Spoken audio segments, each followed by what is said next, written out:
నేను సాధించి పెట్టిన తెలంగాణకు నా కండ్ల ముందే అన్యాయం జరుగుతుంటే నేను కూర్చోలేను అని చెప్పి తెలంగాణలో సాధించుకున్న హక్కులు పరాయిపాలు అవుతుంటే చూడలేను నేనని చెప్పి కృష్ణా జలాల్లో మన వాటా నీళ్లు లేకపోతే మన బతుకులు ఆగమైతే అని ఒక చిన్న ఏమరపాటుతోని క్రూర ముగాల పాలైన నా తెలంగాణను మళ్ళీ రక్షించుకోవాలని ఆనాడే ప్రాణత్యాగం చేసి ప్రాణాన్ని కూడా లెక్క పెట్టకుండా తెలంగాణను తెచ్చిన నాకు ఈ చిన్న అనారోగ్యం లెక్క కాదని చెప్పి బెబుల్లాగా విజృంభించడానికి మళ్ళీ పోరాటల గడ్డ ఈ నల్లగొండకు వచ్చిన పెద్దలు తెలంగాణ ఉద్యమ రథసారథి తెలంగాణ జాతిపిత కేసీఆర్ గారికి, తెలంగాణ భారత రాష్ట్ర సమితి కార్యనిర్వాహక అధ్యక్షులు కేటీ రామారావు గారికి, పార్లమెంటరీ పార్టీ నాయకులు కేశవరావు గారికి, నామ నాగేశ్వరరావు గారికి, వేదిక మీద ఆసీనులైన పెద్దలు ఉద్యమ సహచరులు హరీష్ రావు గారికి, ఇతర శాసనసభ్యులందరికీ, పార్లమెంట్ సభ్యులందరికీ, శాసన మండలి సభ్యులకు, మాజీ శాసనసభ్యులకు, వేదిక మీద ఉన్న ఉద్యమ సహచరులకు, ఈ కార్యక్రమంలో ఎంత ఎండ ఉన్నా లెక్క చేయకుండా లక్షలాదిగా తరలి వచ్చిన ఉద్యమకారులైన నా అన్నదమ్ములకు, అక్కాచెల్లెళ్లకు, మీడియా మిత్రులందరికీ నమస్కారాలు.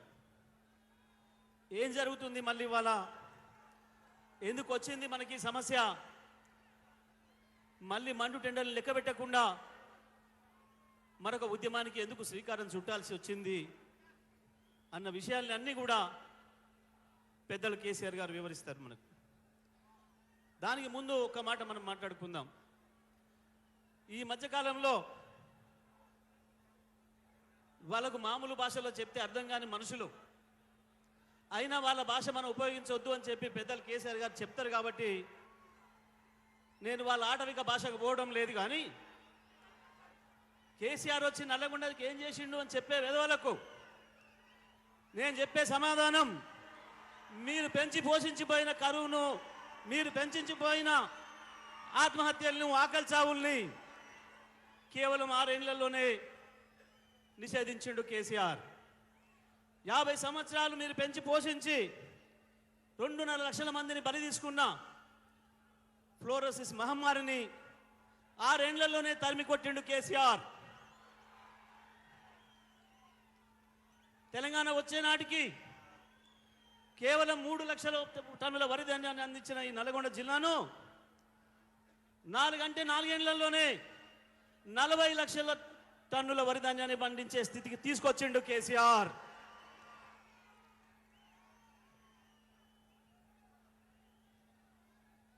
కొంతమంది చెత్తనాయలు మాట్లాడుతున్నారు, కేసీఆర్ వచ్చినాక ఖరాబ్ అయింది, మేము వచ్చి మారుస్తాం. ఏం మార్చిండ్రు? మార్స్తూనే ఉన్నారు.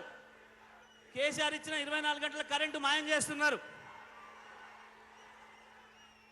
కేసీఆర్ ఉమ్మడి జిల్లాలో 10 లక్షల ఎకరాలకు ఇచ్చిన నీళ్లను మాయం చేసి ఇప్పటికే 6-7 లక్షల ఎకరాలకు తెచ్చిండు. కేసీఆర్ ఏం తెచ్చిండో ఒక్కసారి లెక్కలేసుకుంటే అర్థమవుతుంది.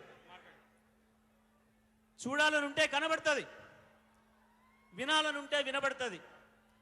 కానీ మేము చూడం, మేము వినం, మేము అబద్ధాలే మాట్లాడతాం. హక్కుల గురించి కేసీఆర్ గారు మాట్లాడితే మేము ఊర కుక్కల్లాగా దాడి చేస్తాం అనే విధవలకు అర్థం కాదు. అసలు తెలంగాణ ఆత్మ ఉంటే కదా అర్థమయ్యేది మీకు. ఒక్కనాడైనా తెలంగాణ ఉద్యమంలో ఎవడైనా పాల్గొంటే కదా అర్థమయ్యేది మీకు. 2 నెలలుగా నాగార్జున సాగర్ ప్రాజెక్టు అవతలోడికి చేతికి వెళ్ళిపోతే ఒక్కరోజు సోయలేదు, ఒక్కరోజు మాట్లాడలేదు. కేసీఆర్ గారి ఆదేశాలతో మన నాయకులు, మన మాజీ మంత్రివర్యులు మాట్లాడిన తర్వాత గబాల మేల్కొని మన మీద దాడి చేసే ప్రయత్నం చేసింది. కేసీఆర్ గారు సభ పెడుతుండంటే వణుకుడు మొదలైంది, ఒక్కడొక్కడికి వణుకుడు మొదలైంది. అబద్ధాలు చెప్పి చెప్పి ఇక వీకలేక నిన్న అసెంబ్లీలో చర్చ పెట్టింది. హరీష్ రావు గారు ముఖం మీద దన్నట్టు అన్ని విషయాలు చెప్పింది. ఇవాళ ఉన్న విషయాలన్నీ